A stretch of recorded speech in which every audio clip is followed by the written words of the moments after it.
प्रधानमंत्री जी यहाँ मौजूद हैं। बहुत बड़े अर्थशास्त्री के रूप में इनकी देश में विदेशों में प्रतिष्ठा है।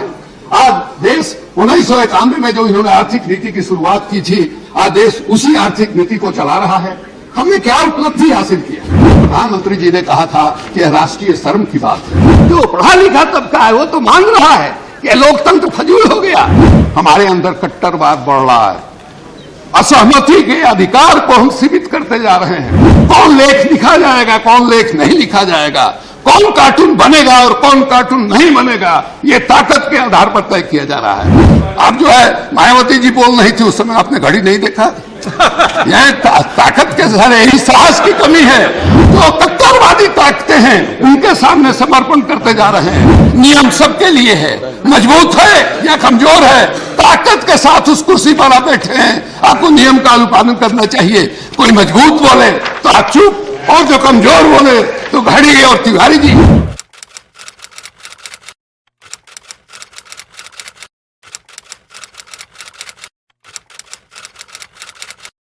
नाउ शिवानंद तिवारी जी 10 मिनट से, तिवारी जी 10 मिनट से ज्यादा नहीं लेना जी। हमको खुशी है कि आप अब हम लोगों का की बारी आई तो समय का ध्यान रख रहे हैं। इसके पहले आपने समय का ध्यान नहीं रखा था। जनाब एवरीबॉडी, एवरीबॉडी, सबके लिए छोड़ दीजिए। जनाब उप सभापति महोदय, आज हम अपने लोकतंत्र का, संसद का 60वीं वर्षगांठ मनाने के लिए इकट्ठा हुए हैं। हमारे लिए एक मुबारक दिन है, और यह इसलिए भी ज़्यादा मुबारक है कि जिस समय हमारा देश आज़ाद हुआ, हमारा मुल्क आज़ाद हुआ, उसके आसपास जो भी मुल्क आज़ाद हुए उनमें अधिकांश मुल्कों में जमहूरियत चल नहीं पाया, लोकतंत्र चल नहीं पाया। उस मामले में हम ये दावा कर सकते हैं कि हमारे यहाँ लोकतंत्र जो है मजबूती के साथ चल रहा है, और हम दुनिया के एक बड़े लोकतंत्र के रूप में स्थापित हैं। हम जब देखते हैं ये जो 60 वर्षों का हमारा इतिहास है, 1952 में जो पहला चुनाव हुआ, उसके बाद से अब तक इस हमारे लोकतंत्र का जो सबसे बड़ा काम हमको दिखाई देता है वह यह है कि हमारा जो भारतीय समाज है हजारों वर्षों से ये एक जड़ समाज रहा है। इस समाज में कुछ लोगों के हाथ में सामाजिक सत्ता रही है, उन्हीं के निर्देशों पर हमारा देश जो है चलता रहा और हजारों वर्षों से चलता रहा। इस सामाजिक व्यवस्था के कारण हमारे देश की बहुत दुर्गति हुई। कहीं भी देश के 1000 वर्ष का इतिहास हम देखते हैं तो हमारा देश कहीं घुटना टेक कर खड़ा रहा है, ऐसा हम देख नहीं पाते हैं। हमेशा समर्पण किया है, लेकिन उस जड़ता को तोड़ने का काम वोट के अधिकार ने किया। जब शानदार काम किया, उसने जड़ता को तोड़ा। जिन समूहों का वर्चस्व कायम था वह वर्चस्व टूट गया है। वोट की ठेकेदारी खत्म हो गई है। वंचितों का विशाल समूह अपने अधिकार के प्रति जागा है और उसने नारा लगाया कि वोट हमारा, राज तुम्हारा, नहीं चलेगा, नहीं चलेगा। आज हम देख रहे हैं कि यही वजह है कि आज जो हमारी संसद है, हमारी जो विधानसभाएं हैं, उनमें बहुमत जो है उस तबके का जो है जो हजारों वर्षों से वंचित रहा है, हाशिए पर रहा है। आप पार्लियामेंट का भी, इस पार्लियामेंट का भी पहले चुनाव से हिसाब लगा करके देखिएगा तो 1977 का चुनाव पहला चुनाव है जब यहाँ पिछड़े लोगों की, बाकी लोग वंचित समूह ने ओवरटेक किया जो सदियों से सत्ता पर काबिज थे उनको। तो एक बहुत बड़ी उपलब्धि के रूप में हम इसको देखते हैं। लेकिन चेयरमैन साहब, वहीं दूसरी ओर जो हमारे आजादी के लड़ाई का जो सपना था, महात्मा गांधी कांग्रेस पार्टी से बड़े थे और कांग्रेस पार्टी, महात्मा गांधी ही देश के स्वतंत्रता के संग्राम के समझिए कि वही नायक थे। उन्होंने सपना देखा था, उन्होंने कहा था कि मुझको कोई ऐतराज नहीं है अंग्रेज हमारे देश में बस जाएं, लेकिन अंग्रेजियत को इस देश से जाना चाहिए। आज क्या हालत है, देश से अंग्रेज तो चले गए लेकिन इस देश को आज भी अंग्रेजियत से मुक्ति नहीं मिल पाई है। अंग्रेजियत से मुक्ति नहीं मिल पाई है किसी भी मामले में। हम देखते हैं लोकसभा और राज्यसभा में इस देश के देसी भाषा में कार्रवाई नहीं होती। इस देश के देसी भाषा में अंग्रेजों की जो भाषा है, जिनके हम सैकड़ों वर्षों तक, लगभग 200-250 वर्षों तक गुलाम रहे, आज उन्हीं के भाषा में हम काम कर रहे हैं। आजादी के 60 वर्ष बाद हम अपने अंदर ये क्षमता का विकास नहीं कर पाए कि हम देश के देसी भाषाओं में देश की समस्याओं के बारे में विचार विमर्श कर पाए, ये क्षमता हमने हासिल नहीं किया है। हमको लगता है कि हमारे लिए फख्र की बात नहीं, शर्मिंदगी की बात है। दूसरी ओर हम ये कहना चाहते हैं, इस सदन में एक बार इस पर चर्चा हो चुकी है।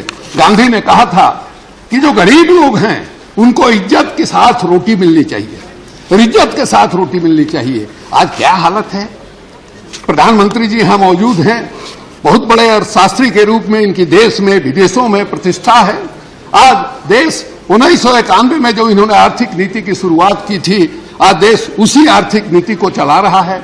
हमने क्या उपलब्धि हासिल किया, हम आपसे कहना चाहते हैं।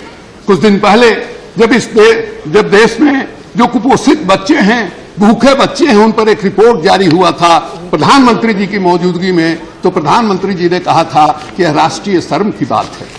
प्रधानमंत्री जी से हम पूछना चाहते हैं, आजादी के बाद आजाद देश में सबसे अधिक शासन आपकी पार्टी ने चलाया, और आज 1991 के बाद से देश जो है आपके बनाए हुए आर्थिक नीतियों पर चल रहा है। आज देश कहां पहुंचा है? एक तरफ संपत्ति का केंद्रीकरण, जबरदस्त केंद्रीकरण। हमको याद है 1916 में महात्मा गांधी ने देश के वाइसराय को कहा था, उनके सुरक्षा पर इतने ज्यादा खर्च हो रहा था, उन्होंने कहा था कि अगर आपको जिंदा रहने के लिए, आपको जिंदा रखने के लिए इतना पैसा खर्च किया जा रहा है तो उससे अच्छा है आप मर जाएं। आज देश की ऐसी हालत है कि 42% बच्चे कुपोषित पैदा हो रहे हैं। हमारे देश में गरीबों की कितनी तादाद है, इसका आज तक यह सरकार जो है अनुमान नहीं लगा पाई। प्लानिंग कमीशन का एक से एक बयान आता है। हम देखते हैं कि देश के गरीबों के लिए जो योजना बनाने वाले लोग हैं, इस देश के गरीब इलाकों का जितना भ्रमण नहीं करते हैं, उससे ज्यादा अमेरिका, इंग्लैंड और यूरोप का भ्रमण करते हैं, और लगातार जो है टीए पर खर्चा बढ़ता जा रहा है। इसलिए ये आजादी के आंदोलन में जो सपना देखा था हमारे पुरखों ने, महात्मा गांधी ने, और संकल्प लिया था कि आजाद मुल्क में गरीबी से, भूख से, बेबसी से, लाचारी से और गैर बराबरी से को हम खत्म करेंगे, और ये बात हम लोगों ने अपने संविधान के डायरेक्टिव प्रिंसिपल में भी लिखी है। एक ऐसा मुल्क बनाने का संकल्प लिया गया था जिसमें सबको इज्जत और सुकून के साथ जिंदगी गुजारने का मौका मिलेगा। आज हम कहां पहुंचे हैं? वह उपसभापति महोदय, इस सदन को इस पर विचार करना चाहिए। आज हम 60वीं वर्षगांठ के मौके पर अगर जो कसौटी बनाई थी आजादी के आंदोलन का जो संकल्प था, उस कसौटी पर हम अपने आप को परख कर देखें तो हमको कहीं से गर्व नहीं होता है, बल्कि हमको अपने लोकतंत्र पर थोड़ी शर्मिंदगी होती है। हमने जो वंचित समूह था, गरीब तबके के लोग थे, उनको सोशल स्पेस तो दिया, लेकिन उनको आर्थिक स्पेस कहां दिया? आज आप देखिएगा एक अजीब अंतर्विरोध है। जो गरीब आदमी है, जो पिछड़ा है, दलित है, वो जो है लोकतंत्र का हिमायती है। इसलिए हिमायती रहते हुए भी पॉलिटिकल पार्टी को गाली देता है, अपने जनप्रतिनिधि को गाली देता है। क्यों? लेकिन जहां उससे आप बात कीजिएगा कि क्या वोट का अधिकार नहीं रहना चाहिए, वो तत्परता के साथ जवाब देता है, नहीं, वोट का अधिकार रहना चाहिए। वो महसूस करता है कि समाज में जो आज उसकी हैसियत बढ़ी है, उसका कारण वोट का अधिकार है। एक जमाना था जब वोट की ठेकेदारी होती थी, हम वोट मांगने वाले लोग गांव में जाते थे, गांव का जो मजबूत आदमी होता था उसके दरवाजे पर बैठते थे, खा पी करके वो कहता था हमको जाइए, निश्चिंत रहिए इस गांव से, और वोट मिल जाता था। आज हालत ऐसी है, हम में से अधिकांश लोगों को चुनाव लड़ने का तजुर्बा है, आज हमको मुसहर के दरवाजे पर भी जाना पड़ता है वोट मांगने के लिए। हम उसका भी हाथ जोड़ते हैं। ये जो अधिकार मिला है, ये जो स्पेस मिला है, उसको वह छोड़ना नहीं चाहता है। इसलिए आप देखिएगा वोट डालने में मुस्तैदी उसकी सबसे ज्यादा रहती है। जो पढ़ा लिखा तबका है वो तो मान रहा है कि लोकतंत्र फजूल हो गया। यहाँ तो ऐसे ऐसे लोग आते हैं जो सुअर चलाते थे, गाय चराते थे वाले, भेड़ चराने वाले पहुंच गए, और हम लोग जो पढ़े लिखे लोग हैं, जिनमें सलाहियत है देश और राज चलाने का, वो बाहर फेंका गए। आज वही लोग बाहर बैठ करके लोकतंत्र को गाली दे रहे हैं, और ये जो सदन है, ये सदन और वो सदन, इसके गरिमा को गिराने की कोशिश कर रहे हैं। यही मतलब है। इसलिए हमने कहा, अंत में मैं एक बात कहना चाहता हूं चेयरमैन साहब, सीताराम येचुरी मार्क्सवादी हैं। मार्क्स साहब ने एक बार कहा था कि धर्म जो है अफीम है। मैं ये मानता हूं कि आज जो कंज्यूमरिस्ट कल्चर है, उपभोक्तावादी संस्कृति है, वो अफीम से भी ज्यादा नशीला और मारक है। आज यही कारण है कि हमारे देश में जो संकट है उसका मूल कारण यही है। ये आदमी के अंदर जो लालच है, जिसको सारे धर्मों ने जिसको तोपने का, ढकने का, उसको कमजोर करने का कोशिश किया। आज कंज्यूमरिस्ट कल्चर चलाने वाले लोग हैं, आदमी के इस कमजोरी का लाभ उठा करके आज पूरे देश में लालच खड़ा है। इसलिए कभी कभी जब चर्चा होती है कि हमारे देश में जो फाइनेंशियल डेफिसिट है उसके बारे में गंभीर चिंता प्रकट की जाती है, तो हमको लगता है कि उससे ज्यादा चिंता जो इथिकल डेफिसिट है, जो नैतिकता का संकट है हमारे देश पर, उस पर चिंता प्रकट करनी चाहिए। ये चारों तरफ जो भ्रष्टाचार दिखाई दे रहा है, चारों तरफ जो लूट दिखाई दे रहा है, उसके भी पीछे यही इथिकल संकट का कारण है, इथिकल डेफिसिट का कारण है। और ये डेफिसिट पैदा हुआ है कंज्यूमरिस्ट कल्चर के कारण। अंत में मैं एक गंभीर खतरे की ओर, आज 60 वर्ष के बाद हम लोग यहाँ बैठे हैं, हमको लगता है कि इस डेमोक्रेसी के सामने एक गंभीर संकट है। हमारे अंदर कट्टरवाद बढ़ रहा है, असहमति के अधिकार को हम सीमित करते जा रहे हैं। हम देख रहे हैं रोज आए दिन ताकत के आधार पर यह तय करने की कोशिश हो जाती है कि कौन किताब हम पढ़ेंगे, कौन किताब हम नहीं पढ़ेंगे, कौन लेख लिखा जाएगा, कौन लेख नहीं लिखा जाएगा, कौन कार्टून बनेगा और कौन कार्टून नहीं बनेगा, यह ताकत के आधार पर तय किया जा रहा है। असहमति के अधिकार को हम जगह नहीं दे रहे हैं। प्रधानमंत्री जी और लीडर ऑफ अपोजिशन से हम पूछना चाहते हैं, अगर सहमति का अधिकार नहीं होगा तो लोकतंत्र कैसे चलेगा? असहमति का अधिकार लोकतंत्र की आत्मा है, अगर वही नहीं मिलेगा। तिवारी जी मैं खत्म कर रहा हूं। आप जो है मायावती जी बोल रही थी उस समय आपने घड़ी नहीं देखा। यह ताकत के सारे यही साहस की कमी है, और ये साहस की कमी मैं सरकार से कहना चाहता हूं कि आप जो कट्टरवादी ताकतें हैं उनके सामने समर्पण करते जा रहे हैं, और इसीलिए जो कट्टरवादी ताकतें मजबूत होती जा रही हैं और उनका विस्तार होते जा रहा है। यही है, नियम सबके लिए है, मजबूत है या कमजोर है, ताकत के साथ उस कुर्सी पर आप बैठे हैं, आपको नियम का अनुपालन करना चाहिए। कोई मजबूत बोले तो आप चुप, और जो कमजोर बोले तो घड़ी और तिवारी जी, ये नहीं चलता है।